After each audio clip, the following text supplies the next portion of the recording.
I strongly believe in the idea of Christians owning property. The world is better off with Christians in positions of financial strength, and cash flowing property can do just that. My friend Steve has built a substantial real estate portfolio here in New Hampshire, and now he's teaching Christian brothers to do the same. Go to consultingbycurios.com.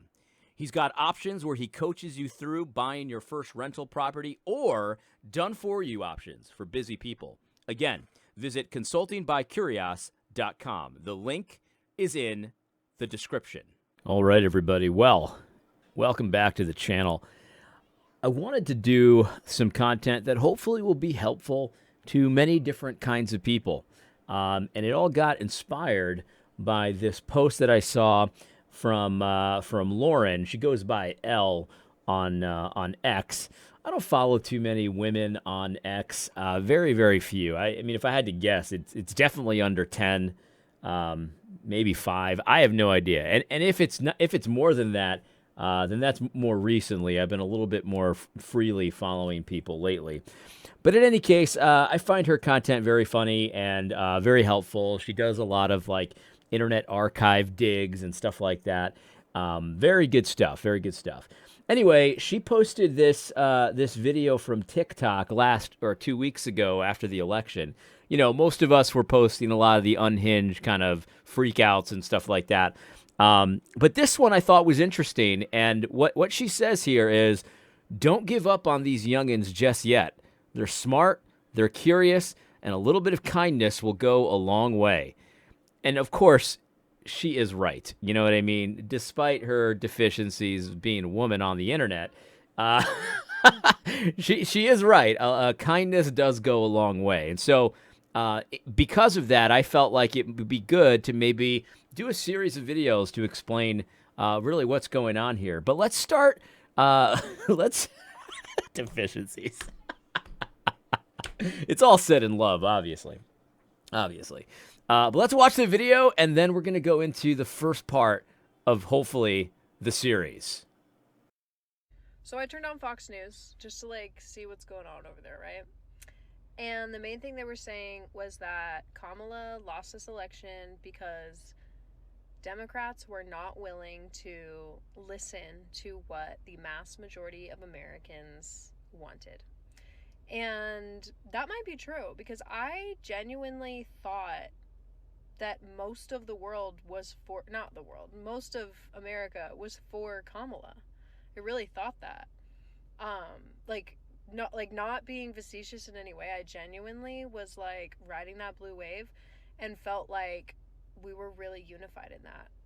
Obviously I was aware of the MAGA presence, but I didn't quite realize just how massive it was. So the point of this video is just to open the floor to any of you that support Trump that want to maybe articulate to me what it is about him and his campaign that feels like the right decision for America. I'm genuinely willing to listen. I'm not going to argue with any of you. I just want to give an opportunity for some of you to express what you see as the reality, because it's becoming abundantly clear to me that the reality that I'm seeing is not the same as a lot of you. So yeah, I just want to hear what you guys have to say. What is it about him? What is it about the campaign? What do you feel like he's going to do to push our country forward? And yeah, I don't know. I just want to know. I'm genuinely confused and I want to know. All right. She says she's genuinely confused and she's genuinely asking. And call me naive. I believe her. She seems genuine. I'm sure she feels like she really has no idea what could anybody possibly see in his campaign and in him. And so I felt like we're going to start with a very, just a mild topic. We're going to start with immigration.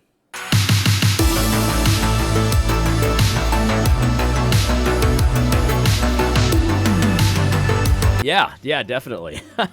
Well, yeah, I think we're just going to start off with a big one. I think I was just joking. This is not a mild topic, obviously. But this is a big one, and I think that it really does help to start with a big one to really show the different, views that we have on reality as it is. You know what I mean? So just before we begin, let me just give you some of my bona fides here. So I am a second-time Trump voter. I did not vote for Trump the first time. If I went back in time, of course, I feel like I would have voted for Trump the first time. But I voted for him twice, and I'm not one of these guys that's voting for Trump, kind of holding their nose, like, Trump's not that great. I'm unfortunately voting for him. Like, no, I wanted to vote for him. That's not to say he's perfect. Obviously, when I'm in my mind, when I come up with a perfect candidate, I don't come up with Trump. But I wasn't hesitating, not at all. So very glad Trump supporter here. Also, a few other bona fides. Puerto Rican, 100% Puerto Rican. I've got a family. I've got a wife. I've got 4 sons. I live in New Hampshire. I mean, maybe that's enough for you. I don't know. But those are my bona fides, right? And immigration was a big issue, at least for me. And I think that the plan to execute lots of deportations is something that I want, and something that's a very, very good thing. Because here's the problem, right? You can't just have it's not sustainable for a nation to continue to exist and to thrive when you have a people that is so wildly divergent on so many things. And it's not even just humongous big things that I'm talking about here, like different views of the economy or things like that. But it's even the small things, like the shared traditions, the shared, kind of mythology that we all kind of agree with, right? Like, these things are big deals. They work themselves out in small ways to start, but they matter a lot. There's a lot of cohesion as a nation that is lost when, you've got one group that remembers, reading about Paul Bunyan as a kid, and then another group that, I don't know, read about Quetzalcoatlus or who I don't know, who I'm just making stuff up, right? Just have different kind of foundational mythologies, right? And then, of course, there's bigger things, too, like religion, right? Obviously, this is a big one. It's very difficult to have a thriving community when you've got, people that are, Christians. They believe, Christian things. And, of course, then you've got Muslims and Hindus and things like that. And they all have a seat at the table. They all have sort of like, they're all kind of jockeying for position and stuff like that. And we have fundamentally different worldviews. Like, things that I say are up, a Jew might say is down. And if we can't agree on what's up and what's down, what's, moral and what's immoral, it's very difficult to live in a society like that. And so, you can see it in big things like that, but with small things, it matters too. And so when it comes to especially illegal immigration, but also legal immigration, any nation that wants to thrive has to be very particular and very careful about who they allow to come to the United States and live here permanently.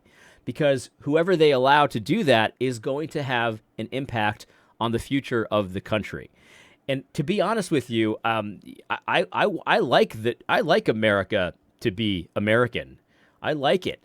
And I think the foundation of our nation was good in many ways, and the idea of how we govern ourselves and how we live our style of life is a very good thing. And I'd like for that to continue. And it's impossible for that to continue if you're importing people that have a completely different way of life, a completely different view of what's acceptable or allowable or polite or impolite and stuff like that.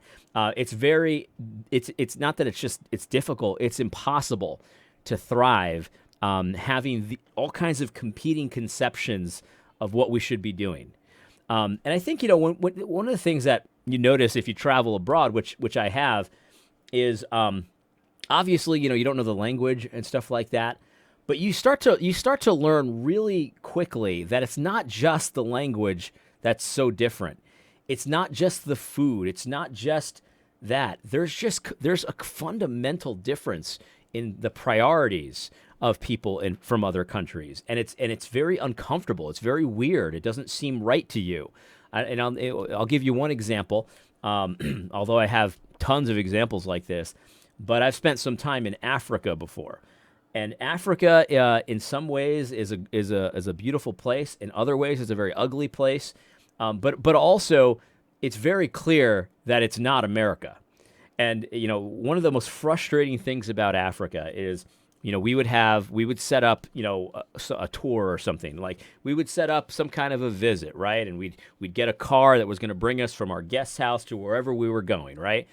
And the car would never be there on time.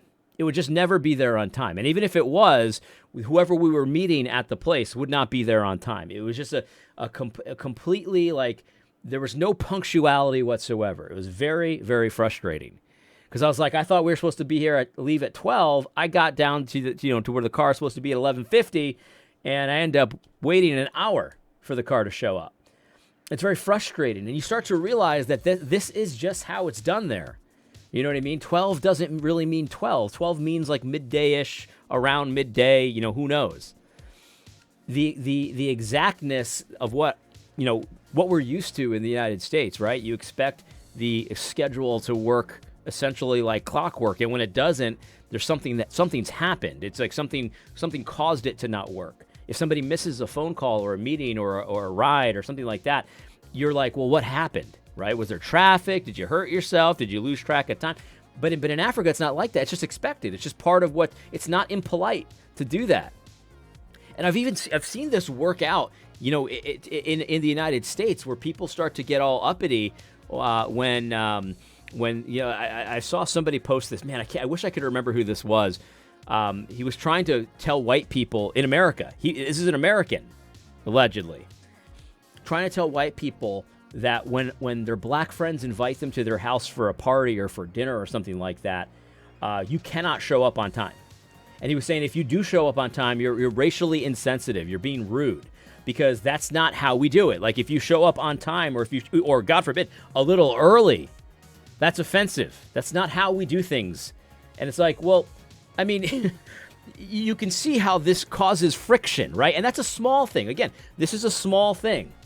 But when you take those small things and you just keep adding friction on friction, small things, eventually they blow up, right? And so this is the thing. Like, you've got to have an agreed upon set of how we live in order to have a successful long-term nation. And so the illegal immigrants that are here, I believe they have to go back. They should go back. And the thing is, I have no delusions that that's going to be painless.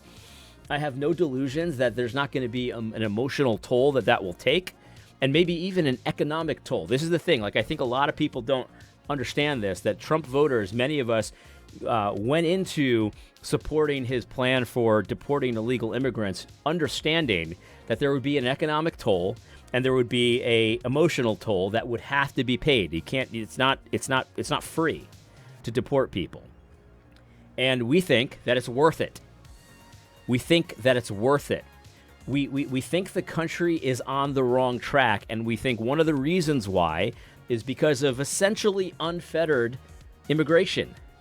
And even legal immigration is part of this. Like, I'm for very limited legal immigration, but I'm not for, making huge, strides and getting more legal immigrants here. Legal immigrants. I'm not for that.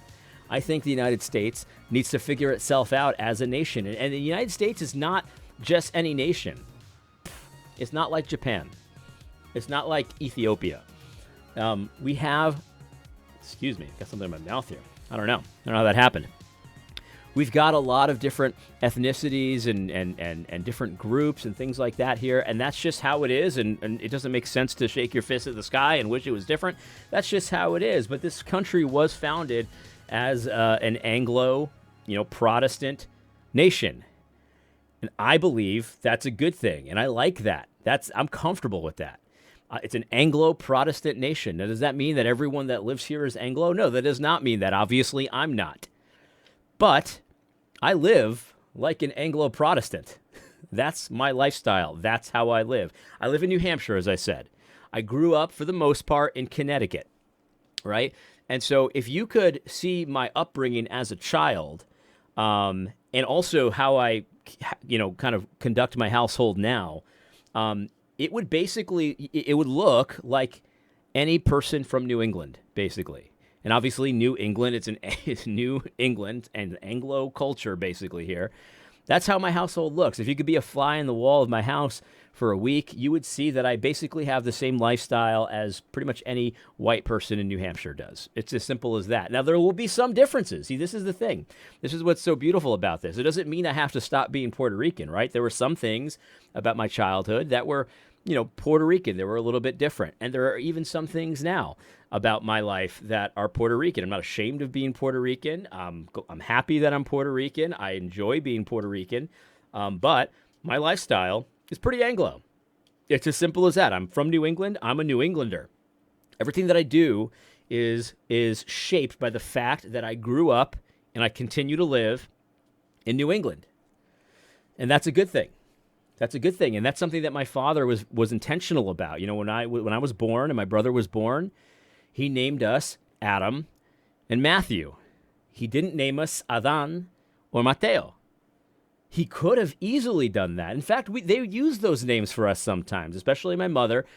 She still uses Adan and Mateo sometimes. But it's very clear my name is Adam and my brother's name is Matthew.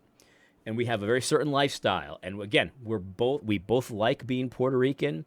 One time we were in Florida together. This was just recently, a few years ago. All our kids were there hanging out by the pool. And, my brother puts on some Jibaro music, which is basically like Puerto Rican hillbilly music. You know what I mean? And so you probably wouldn't do that if you're a white person. You know what I mean? We did that and we enjoyed it. It was fun. We had some Puerto Rican dishes and stuff like that we would make. But in general, we live an Anglo lifestyle. Christmas at my house looks just like probably Christmas at almost any New Englander's house would look. That's just how it is. How I was raised, it's what I am, and I like it. I'm okay with it. Now, there's going to be some differences, too. Like if I go to my mother's house, we're going to have the turkey on Thanksgiving, but she'll also probably make some pork. She'll probably also make some rice and beans. She might make some pasteles if she's feeling like she wants to put the work in. You know what I mean? And I like that. I actually really do like that. But we respect the traditions, too. We're Americans, right? We're from New England. We have the turkey. We have the mashed potatoes. We have the cranberry sauce. We have those things as well. And so this is the thing. Like I like being American. I like being from New England. I like being a New Englander. I like my Puerto Rican-ness as well. But if that was like the fundamental thing that was important to me, I'd move to Puerto Rico. It's possible. I could easily do that. I could easily move to Puerto Rico and probably have a good life. But that's not my lifestyle. That's not who I am, fundamentally. When you think about, what I'm comfortable with, I wouldn't be comfortable living in Puerto Rico, most likely. I mean, I'd have a good life. I'm not saying it would be bad there, you know what I mean? But I go to Puerto Rico like all New Englanders go to Puerto Rico. I go for vacation. And I might do some things that maybe a typical vacationer wouldn't do.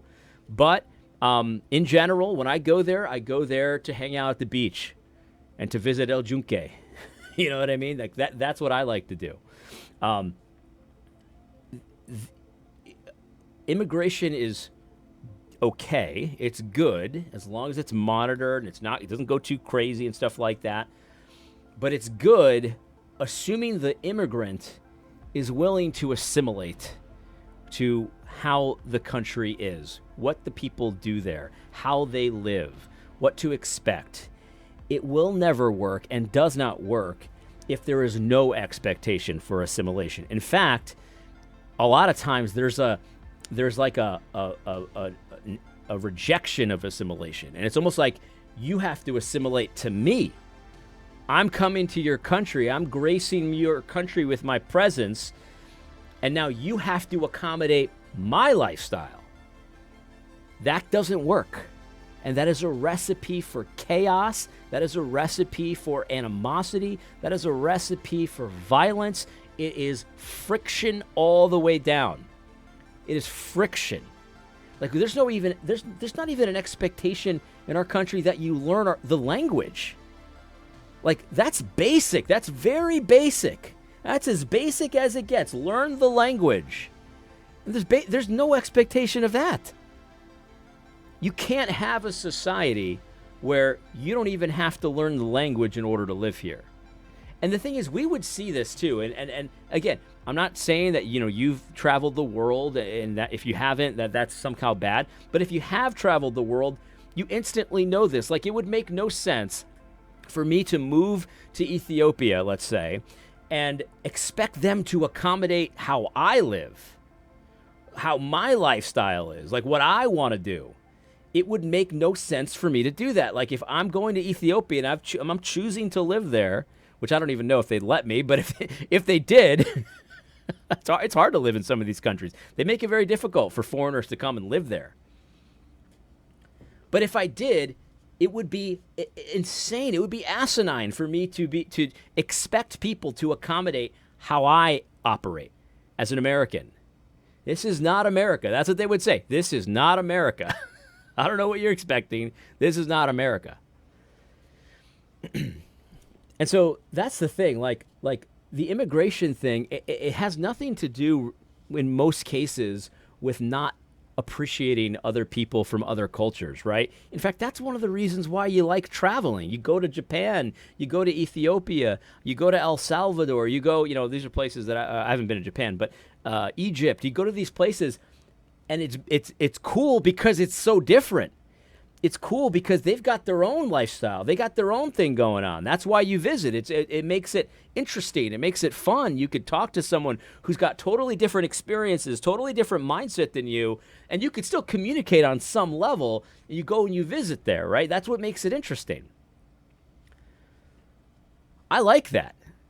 I like that. And Americans have that too. At least, we used to, and we still do to some degree. But we should protect that. We should protect what it is to be an American.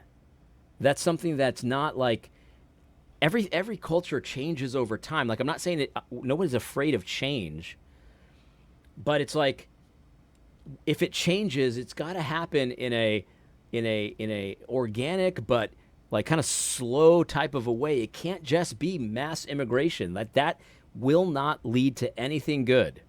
So it's not about hating other cultures or hating other ethnicities. It's about wanting to protect being an American, what it is to be an American.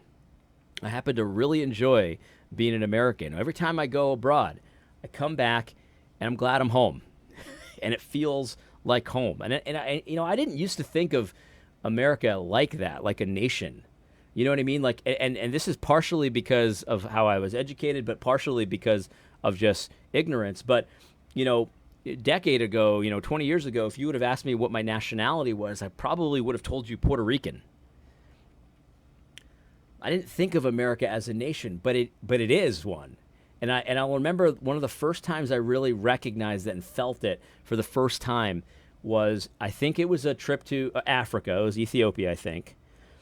And I got back, and the customs agent that I, talked to, to do the declarations and stuff, he took my passport, whatever, and then he was done, and he said, "Hey, welcome home," just like that. And that little comment made me realize, like, yeah, I'm an American. My nationality is American. That's what it says on the passport. I'm home. This is my home. Ethiopia was fun to visit. El Salvador, fun to visit. Egypt, fun to visit. Those places aren't my home. This is my home. And it's totally okay to want to protect that. And in fact, I think there's a duty I think Americans have to protect that. In any case, I don't know if that is everything that could be said. Well, obviously it's not everything that could be said. I don't know if that's everything that I wanted to say, but I don't hate other Latinos. I don't hate Mexicans. In fact, I actually personally really like Mexicans. But I think a lot of people are confused about this. Like, it's not about being afraid of other cultures, but it is about wanting to protect the uniqueness of what being an American is, what America is. What is America? What makes an American? It's not enough to say, well, you know, you agree with freedom and the Constitution, that now you're an American. Like it's really not, that doesn't really get to the meat of what being an American is. There's so much that goes into it. It's hard to really document all of it. But it is a real thing. There's a real thing called an American. And I think that that's worth protecting. That's worth wanting to figure out and maintain, because we've been confused. Like for the last 4 or 5 decades, we've had this experiment with tons of immigration, and it has not gone well for America. America is on the wrong track. America is not doing great, in my opinion, since then. So that's it. That's it. And a lot of Democrats are very confused as to why Trump got such a large percentage of the male Hispanic vote. And I don't think it's because we're self-hating Hispanics. You know what I mean? That's the easy thing to think. You know, it's very easy to think that they're self-hating Hispanics. We don't want to be Hispanic. I'm glad I'm a Puerto Rican. I wouldn't have written the story any other way. I don't hate other Puerto Ricans. I don't hate Mexicans. I don't hate El Salvadorians or Guatemalans. It's stupid to say that. What I do think is that that allowing the country to be morphed in such an artificial kind of a way, and I do think it's a Democrat ploy to essentially import voters. That's what I do. I do think that. But even if that wasn't a thing, to try to artificially change what America is and what makes America good and what makes it our home is a very dangerous game to play. It's not something that you want to do. There it is. Simple as that. Very simple, right? All right, so that's the first one. We're going to go into some more because, again, I don't think that these are really like super complex things to understand. I see the world in a very different way than other people do. People that voted for Kamala Harris, and there's good reasons for it. It has nothing to do with hatred or fear or any of that stuff. It just doesn't. Anyway, hope you found this video helpful. God bless. Puro fuego.